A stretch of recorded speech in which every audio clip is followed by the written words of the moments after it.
Martineau. Le parrain de l'actualité.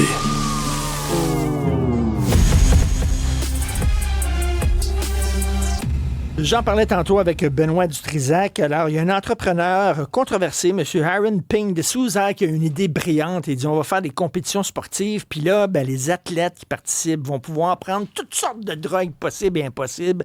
Ça va être les Enhanced Games, c'est-à-dire les jeux améliorés. Tout le monde va être dopé, puis là, on va pouvoir savoir jusqu'où l'être humain, avec un petit peu de pinotte, jusqu'où l'être humain peut aller.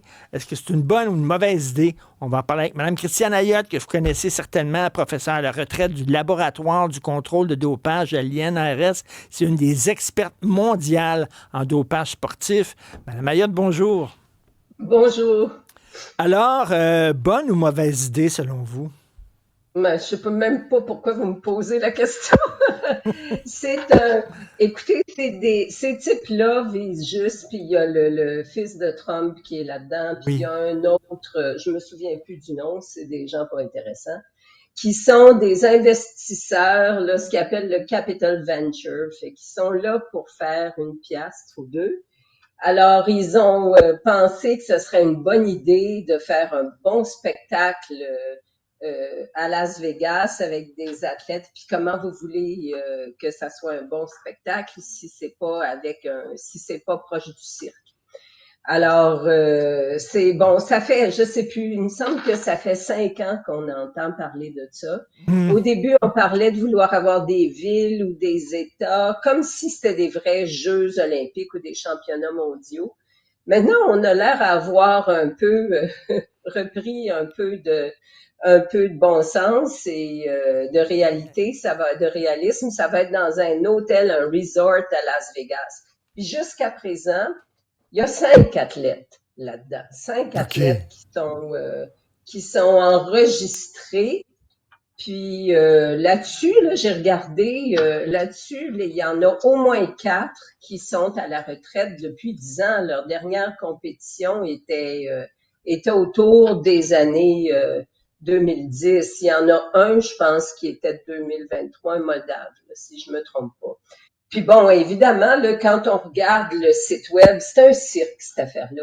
On regarde, il y a un gars qui aurait, un des nageurs qui aurait abattu un record du monde, mais c'est quelqu'un qui a un chronomètre sur le bord de la piscine. C'est pas comme ça là, qu'on prend en compte les records du monde. Là. Donc, puis il y en a, bon, l'Australien, là, le 5e, écoutez, il est rendu comme un culturiste, là, il est énorme comme ça. Puis il fait juste rouler ses muscles. Il sera jamais capable de nager un 50 mètres. Donc, au final, c'est de la fraude, c'est de l'abus. Je trouve ça pathétique de toute la rhétorique qui est en arrière de ça. Nous autres, on est bons pour les athlètes. On leur permet, on va leur donner plein de fric, ce que les fédérations puis le CIO fait pas, ce qui est faux, là. Il y a vraiment beaucoup, on parle plus d'athlètes amateurs. Et s'ils brisent des records du monde, ben là, ils vont avoir 1 million. Alors, ça sent le flop, là. Comme vous dites, là, il y a un côté cirque, il y a un côté freak show, c'est pas pour rien que c'est à Las Vegas, mais mettons cet événement-là de côté. D'organiser des jeux parallèles qui seraient vraiment bien organisés, mais en disant, le dopage est permis.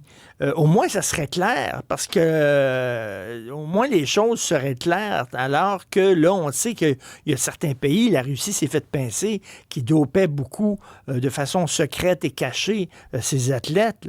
Qu'est-ce que vous en pensez? Au moins, les choses seraient claires. Les choses seraient claires, mais pas plus égalitaires. Parce que même dans le dopage, les athlètes sont pas égaux, ça dépend de leur morphologie. Si on prend les augmentateurs le dopage sanguin, c'est pas tous les athlètes qui réagissent de la même façon à l'érythropoïétine ou aux transfusions sanguines. Donc il va y avoir encore un premier, puis il va y avoir un 4e ou un 5e, puis le 4e puis le 5e va se sentir lésé. Donc, et puis, quel est vraiment moi, là-dedans, le consentement éclairé d'un athlète qui se fait offrir tant d'argent pour se doper? pour se doper, parce que le but, c'est de se doper pour montrer les limites du corps, les performances du corps humain, comme si. Et puis on y offre 1 million. Quel est le consentement éclairé? C'est vraiment coercitif, là. Alors, tu sais, tout ça. Et puis bon, là, ils poursuivent l'Agence mondiale antidopage, la Fédération internationale de natation, pour une loi antitrust, qui disent.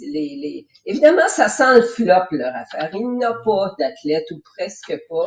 Puis je vois pas quelle compétition ils vont être capables d'organiser Mais, où ça va attirer du monde. Donc là, ils poursuivent pour 800 millions, jusqu'à 800 millions, en leur disant que les fédérations d'athlétisme ou de natation ont un monopole. Oui, c'est un monopole. Si tu veux faire partie des Jeux olympiques, le CIO a le monopole. Si tu veux faire partie des championnats mondiaux d'athlétisme, c'est la Fédération internationale qui décide de l'éligibilité des athlètes. Donc, c'est pas un droit de faire partie des événements sportifs internationaux, c'est un privilège. Puis pour le faire, ben il faut rencontrer des conditions, dont pas se doper ouvertement.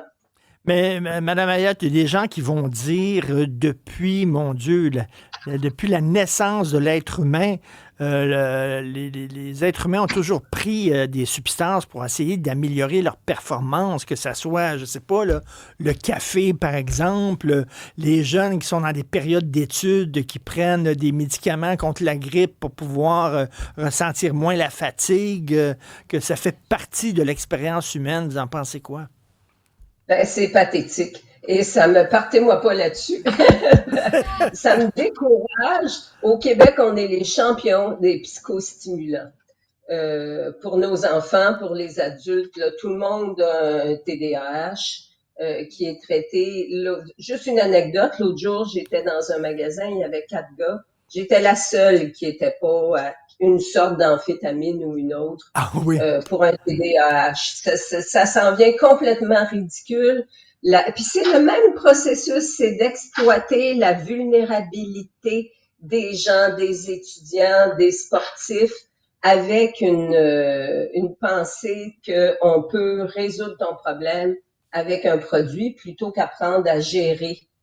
Puis bon, là, je dis pas que tout le monde peut gérer, c'est pas tout facile, mais encore une fois, ça procède de la même intention. Puis je trouve que quand on va dans le sport, ben oui, ça a toujours existé le dopage, mais on parle pas, quand on parlait des Grecs, ce qui se faisait là, ça n'a rien à voir avec la puissance des médicaments qui sont maintenant mis sur le marché. Là, on parle d'hormones, on parle de produits, on parle de peptides, et tout ça est développé par une industrie. Maintenant, ça va dans les suppléments, on connaît pas la pureté, on connaît pas les effets secondaires. Alors, c'est assez, c'est pas la même chose. Puis encore une fois, je trouve on dépossède l'athlète et l'humain de sa performance et de son humanité. Tout le monde va dire, si jamais il y a un record du monde qui est battu, ah ben c'est bon stéroïde anabolisant qui a gagné. Alors ça donne rien non plus à l'athlète comme tel. Ben 1 million. Madame Ayad, je me souviens, il y a quelques années, j'avais vu un film qui s'intitulait Limitless avec Bradley Cooper, où c'était un homme qui prenait un médicament spécial, expérimental, qui le rendait comme 25 fois plus intelligent. Soudainement, les connexions se faisaient plus rapidement dans son cerveau, puis il était là aussi intelligent que l'intelligence artificielle. Vous êtes une femme brillante, mais ça vous intéresserait pas, mettons, si ça existait, ça, puis il n'y avait pas d'incidence. J'ai la puce Neuralink Elon Musk dans le fond de la tête, parce que je ne veux pas perdre mes capacités cognitives à mon grand âge.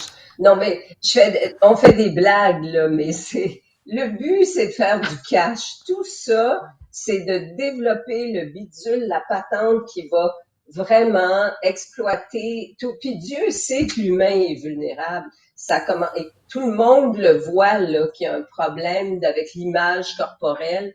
Sur les réseaux sociaux, c'est encore amplifié. Et bon, on voit passer au travers d'une vie d'humain, ben ça se peut pas. Il faut changer ça, puis il faut prendre les produits du bon docteur X. Alors, ben je trouve ça bien triste.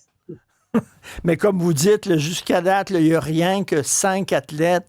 Ça se passe à Vegas. Là. On est vraiment au niveau là, des lutteurs qui se battent contre des kangourous. Là. C'est vraiment ça. Là. C'est freak Oui, show. Là. oui, ça ressemble à ça. Puis moi, je vois pas qu'est-ce que tout à coup, tu sais, si on regarde ce groupe-là là, d'investisseurs, là, toutes leurs manœuvres d'investissement, c'est pour faire de l'argent, là, que ça soit avec les crypto-monnaies, que ça soit avec.